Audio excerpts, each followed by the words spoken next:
What do you guys think about when you think about where you guys came from to where you are now? Honestly, it was fun. KD was my real, he was my first real friend, like sleepovers, he was the first time I ever brought my Xbox out the house.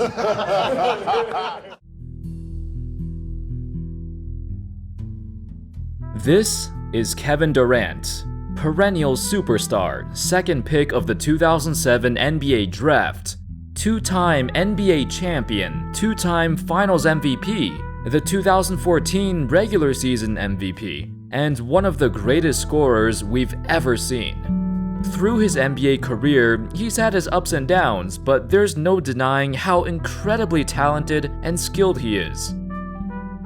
This is Michael Beasley, second pick of the 2008 draft, and quickly became a massive bust, as his career went downhill before it really even started.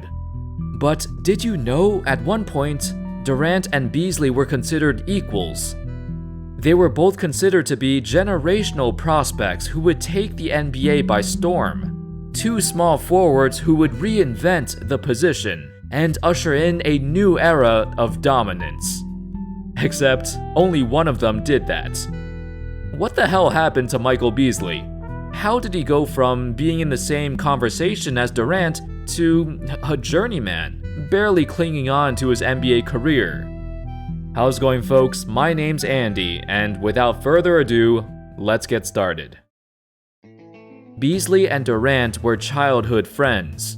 They grew up in the same area, Prince George's County in Maryland, developing a close bond from a very young age.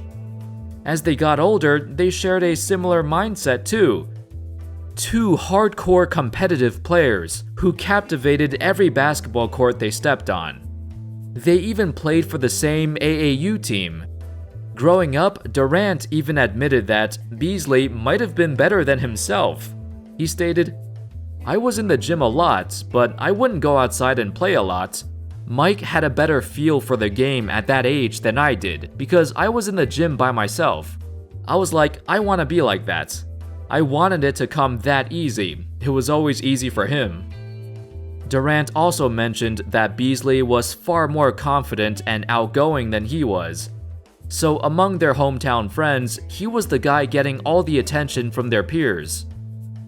But there was something different about the young KD. This quiet, introverted kid was never the guy who wanted to step into the spotlight. Yet, when it came to sheer talent, his combination of height, athleticism, handles, his shooting prowess, he had the complete package. But for now, Beasley was still the guy to look out for. Fast forward a bit, and in college, it would be a similar story. In 2006, Durant played at Texas, where he cemented himself as a top-tier NBA prospect, finally getting the chance to show the world what he can do on the national stage. Durant finished his first and only season at Texas with averages of over 25 points and 11 rebounds a game, leading the Longhorns to a 25-10 record, eventually losing in the second round of the NCAA tournament. For this incredible season, he was named the Big 12 Player of the Year and Freshman of the Year. And in the 2007 draft, Durant would be the second overall pick. Now, everything I just said about Durant, Beasley was literally just as impressive, and he did everything that Durant did just 1 year later. In 2007, Beasley attended Kansas State, where he averaged over 26 points and 12 rebounds, and also led the Wildcats to the second round of the tournament.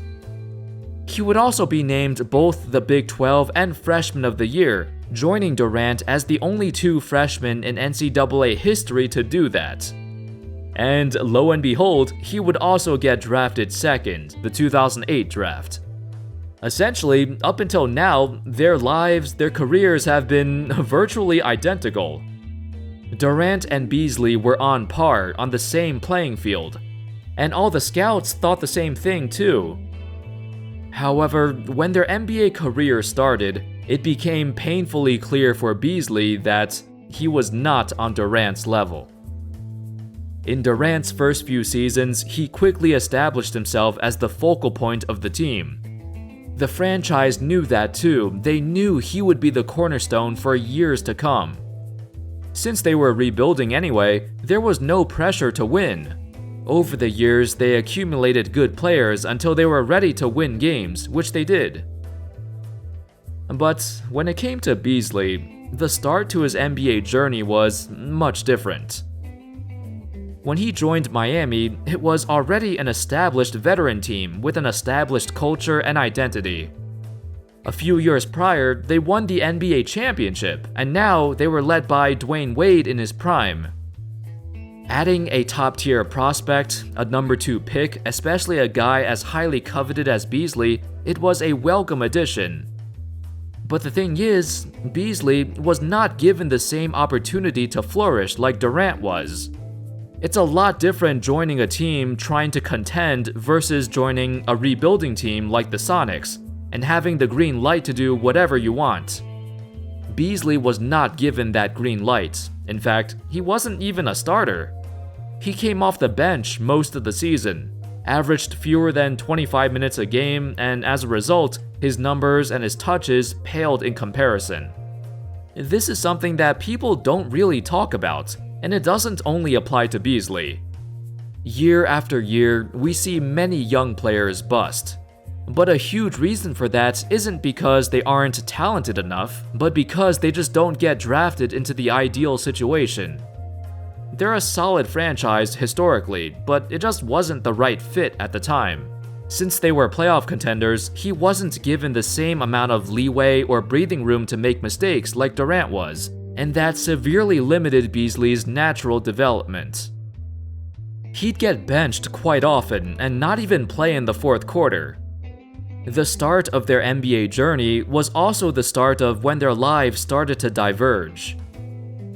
A few years into their careers, and Durant rapidly became a superstar, a scoring champion, the best young player in the entire league.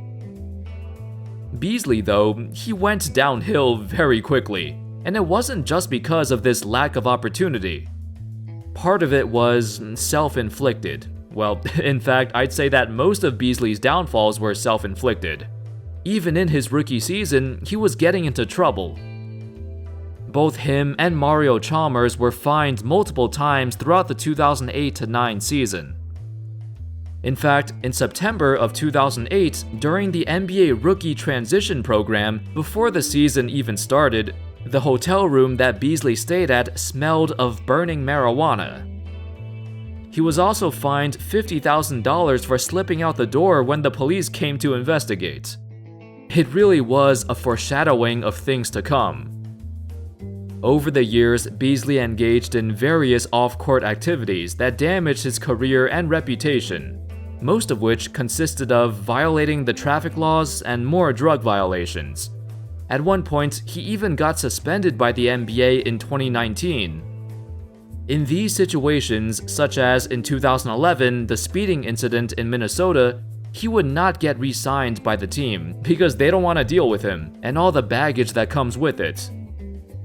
In 2013, he got pulled over and arrested for marijuana possession, again, which led to him getting waived again, this time by the Phoenix Suns. All of these issues killed any sort of consistency or stability that Beasley tried to develop in his NBA career. He was just too much of a wild card. Even with multiple stints playing in China and trying to get his career back on track, every time he came back to the States, something bad would happen. On top of that, Beasley was kinda injury prone. He suffered plenty of nagging injuries throughout his career. A chest injury, a broken sternum, numerous foot problems, knee injuries. Combined with everything else going on, he would miss a significant number of games each season. With that being said, Beasley has always shown flashes of star potential, regardless of which team he's on. In Minnesota, he had a season where he averaged nearly 20 points per game. At one point, it looked like he'd be a nice right-hand man for Kevin Love. But he dropped off afterwards, and that experiment ended very quickly. Even on the Knicks, much later in his career, where everyone lost hope in him, he still showed he's capable of having those nights. Those flashes of stardom that would appear out of nowhere, but would flicker out in a blink of an eye. At this stage of Beasley's life, the hopes of him ever reaching the same level as Durant, obviously, that's out of the question. The worst part is how much he struggled with all these issues, leading him to have such a volatile career. His image, his reputation has tarnished a long time ago. And in any professional sport, it's much harder to get a contract when your reputation is down the drain. Every organization knows that signing Beasley is a risk, and he'll come with a bunch of red flags. The guy who was once seen as Durant's equal is now seen as one of the biggest busts in NBA history. Before we end this video, I'm gonna leave you guys with one last quote. When Durant was asked about his relationship with Beasley and how different their careers turned out, this is what he said. When we see it now, no matter what our careers are, no matter what I do on the court, no matter what he does on the basketball court, we're at a position where we can take care of our families forever. And we reached that goal.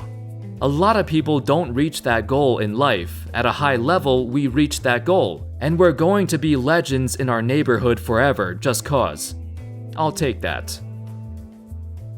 Anyway, that's all folks. That sums up the parallels between Kevin Durant and Michael Beasley.